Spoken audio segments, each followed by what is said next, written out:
Êtes-vous atteint de nomophobie ou de dysmorphobie ou de dysphorie de genre ou de bigorexie ou d'orthorexie ou d'anorexie? Qu'est-ce que c'est tout ça? Ce sont des termes qui sont souvent empruntés à l'anglais et qui décrivent des troubles assez graves du psychisme. Et nous pouvons tous être sujets à ces troubles.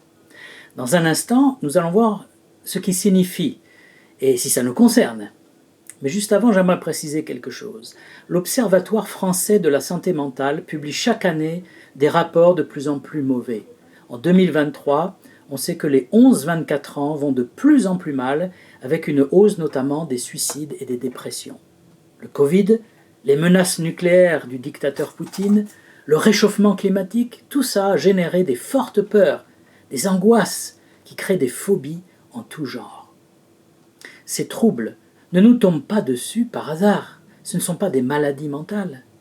Ils viennent de notre vie déstructurée, anxiogène, de notre monde qui est sans repère, qui nous rend à moitié fous.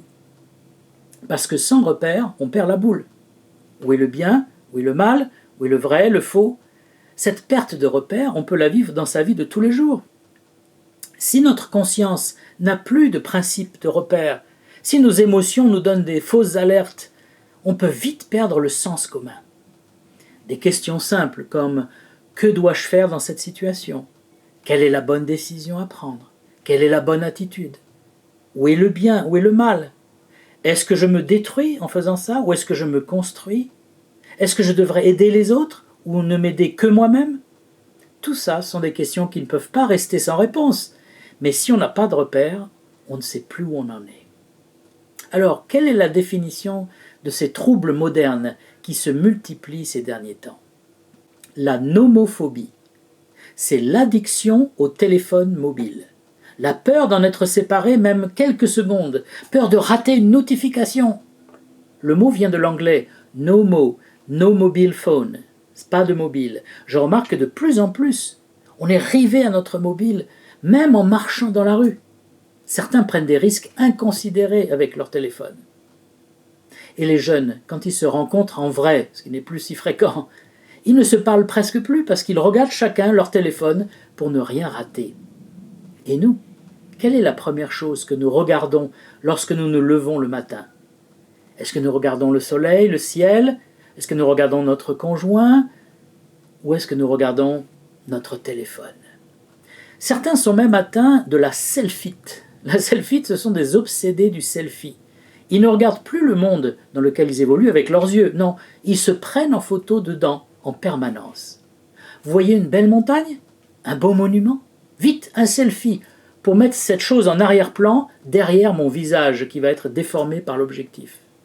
Vous mangez un bon repas entre amis? Vite, un selfie pour immortaliser mon assiette. Pourquoi cette addiction au mobile jusqu'à la folie? Alors peut-être qu'on se sent chez soi, même quand on est dehors, en regardant son mobile. C'est une façon aussi de fuir la vie, de fuir les relations avec les autres. Ce n'est pas normal. Quelque chose est détraqué dans notre perception. On a perdu le sens commun des choses. La bigorexie, ça c'est l'addiction au sport, à l'exercice physique. Certains en font plusieurs heures par jour. Ça vient de big, grand, et orexie, appétit. Un grand appétit pour le sport. Alors que le français, lui, n'était pas plus sportif que ça. Maintenant, certains, filles et garçons, passent chaque jour 2 ou 3 heures dans une salle, à se muscler, à souffrir sur un tapis, sur un vélo, sur une barre ou même sur un banc d'haltères. Alors le sport, c'est bon pour la santé. Ça donne de la discipline, de la confiance en soi. Mais quand on en fait une obsession, eh bien on obtient l'effet inverse. Dans le sport professionnel, la devise de Pierre de Coubertin qui disait « L'important c'est de participer » a été oubliée depuis très longtemps. La recherche obsessionnelle du résultat conduit à des comportements violents, à la triche, au dopage, aux blessures à répétition. On dirait que chaque fois qu'une nouvelle mode arrive, on saute dedans à pieds joints mais à outrance. Beaucoup ont recours aux anabolisants qui sont très dangereux.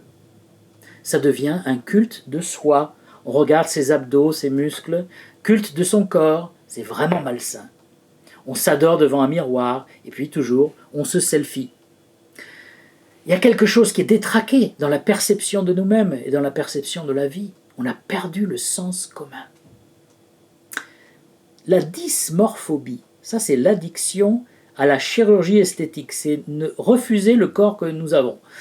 C'est quelqu'un qui ne supporte pas certaines parties de son corps. Oh, je n'aime pas mon nez, j'aime pas ma poitrine, j'aime pas mon derrière, j'aime pas mes yeux, j'aime pas mes jambes, j'aime pas mes pieds, etc. Tout y passe. Alors souvent, c'est basé sur des modèles qui sont à la mode sur Instagram, par exemple. Le plus flagrant, c'est le lipofilling chez les filles. L'injection de graisse ou de produits pour augmenter la taille de son fessier. Alors un jour, il faut être mince comme un mannequin, et l'autre jour, il faut avoir des grosses fesses. Tout ça coûte très cher, et c'est surtout très dangereux. Plusieurs femmes sont mortes à cause du lipofilling. Qu'est-ce qui fait qu'on n'aime plus son corps? D'abord, on se compare trop aux autres. Ensuite, on oublie que on a reçu un corps, il faut l'accepter tel qu'il est. La personnalité est plus importante que le corps. Et puis là encore, on va aux extrêmes. Ces femmes qui sont gonflées de partout ne sont pas belles. Elles font même peur. Mais pourtant, elles pensent que c'est ça le critère de beauté. Quelque chose est détraqué dans leur perception. Elles ont perdu le sens commun. L'orthorexie, qu'est-ce que c'est que ça? C'est le comportement névrotique, caractérisé par l'obsession d'une alimentation saine. Alors, c'est bien de manger des choses saines, d'éviter les sucres, les aliments transformés, les sodas, les fast-foods. Mais c'est devenu une névrose pour certains. Certaines jeunes femmes meurent d'anorexie et se font vomir après chaque repas. D'autres se goinfrent de sucre sans mesure, des boulimiques quand ils angoissent. D'autres encore pèsent chaque aliment pour leur repas. Ils s'inventent des allergies. Ils veulent contrôler tout ce qui arrive dans leur assiette et dans leur bouche. Et puis ça se transforme en guerre même. Vous avez des hommes masculinistes qui mangent paléo, que de la viande, que des protéines animales, pour s'opposer aux féministes véganes. Ça devient extrême, ça devient obsessionnel, ça devient fou. Certains ne mangent plus chez leurs amis parce que personne ne peut leur fournir le bon régime alimentaire. Comment une bonne chose au départ devient mauvaise? Mais c'est quand on a perdu ses repères, son bon sens. Il y a quelque chose de détraqué en nous. Pour terminer, je parlerai de la dysphorie de genre. C'est un sujet polémique, mais c'est important d'en parler pour aider ceux qui en souffrent et ceux qui sont touchés par cela. La dysphorie de genre, c'est un trouble de l'identité sexuelle. C'est quelqu'un qui ne se sent pas bien dans le genre auquel il appartient, et donc qui veut changer.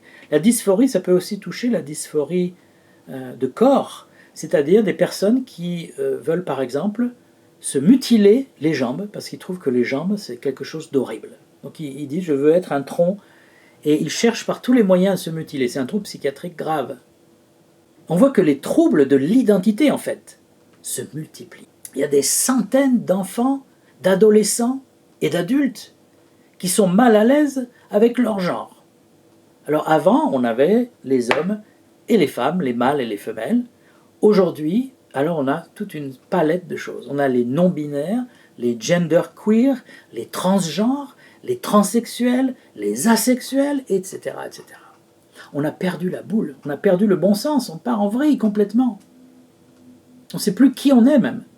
Et je pourrais ajouter aussi d'autres éléments, d'autres troubles. L'attrait pour l'islam radical. Vous avez des jeunes qui deviennent des terroristes en quelques vidéos qu'ils ont regardées sur Internet.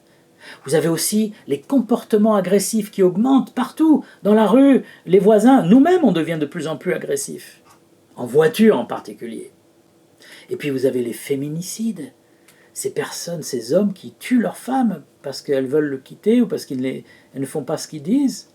Vous avez les violeurs en série, les pédocriminels. Tout ça, c'est un symptôme de personnes détraquées. Il y a quelque chose qui cloche. Alors ce ne sont pas des maladies mentales. Il ne faut pas confondre ça avec la schizophrénie, par exemple, ou l'autisme. Non, ce sont des troubles dus à une perte de sens. Alors en tant qu'ex-athée et chrétien, Je suis sûr maintenant que nous sommes détraqués parce que nous avons rejeté le Dieu créateur de notre vie. Sans Dieu, pas de vérité, pas de justice, pas de bien ni de mal, pas de conscience. Nous sommes donc livrés à nous-mêmes, à nos pulsions, nos passions.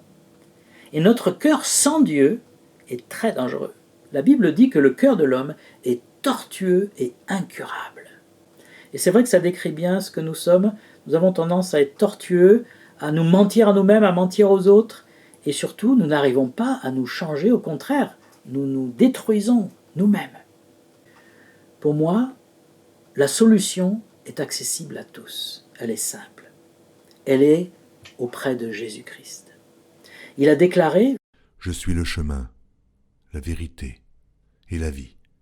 Nul ne vient au Père que par moi. » Si vous ne trouvez plus le chemin, la vérité et la vie, alors approchez-vous de Jésus. Lisez un des 4 évangiles qui raconte sa vie, sa mort, sa résurrection, son message. Quand on se tourne vers Dieu, tout tombe en place, tout prend un sens, tout devient équilibré, clair. Je sais pourquoi je suis là sur terre, je sais où je vais, je sais ce qui est bon, ce qui est mauvais. Alors, les incrédules objectent « Ah, le chrétien, il a plein d'interdits, il est sous une loi. » Mais sans loi, c'est le chaos, c'est l'anarchie. Imaginez qu'il n'y ait plus aucune loi dans notre société, qu'il n'y ait plus de feu rouge, qu'il n'y ait plus rien d'interdit. Mais ce serait l'anarchie totale, on se massacrerait les uns les autres. Non, le Créateur a établi des lois physiques d'abord, mais aussi des lois spirituelles. Et elles sont dans la Bible.